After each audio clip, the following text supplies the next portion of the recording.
రోజులో ఏ meal miss అయినా పర్లేదు కానీ బ్రేక్ఫాస్ట్ మాత్రం మిస్ అవ్వకుండా చూసుకుంటాను నేను. ఆ బ్రేక్ఫాస్ట్ హెవీగానే ఉండక్కర్లేదు, లైట్ గా 10 minutes లో రెడీ అయిపోయే బ్రేక్ఫాస్ట్ అయినా సరిపోతుంది.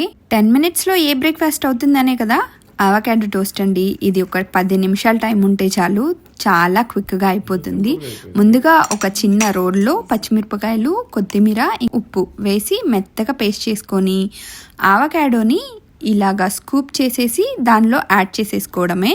ఇప్పుడు అవకాడోని కూడా స్మూత్గా పేస్ట్ చేసేసుకోవాలి.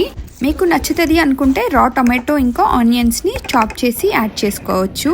ఇప్పుడు టోస్ట్ చేసుకున్న బ్రెడ్ మీద ఈ అవకాడో పేస్ట్ని అప్లై చేసేసుకొని మనకి మార్నింగ్ బ్రేక్ఫాస్ట్లో ఖచ్చితంగా ప్రోటీన్ ఉండేలాగా చూసుకోండి. సో ఇప్పుడు ఇలా అప్లై చేసుకున్న బ్రెడ్ మీద ఒక చిన్న హాఫ్ బాయిల్ ఆమ్లెట్ కూడా యాడ్ చేసేస్తున్నాము. ఇలా మార్నింగ్లో ఎగ్స్ తీసుకోవటం వల్ల మన అపెటైట్ కొంచెం తగ్గుతుంది అనమాట, టమ్మీ ఫిల్లింగ్ ఉంటుంది. మీరు కూడా ఈ అవకాడో టోస్ట్ని ట్రై చేసి ఎలా ఉందో నాతో షేర్ చేసుకోండి.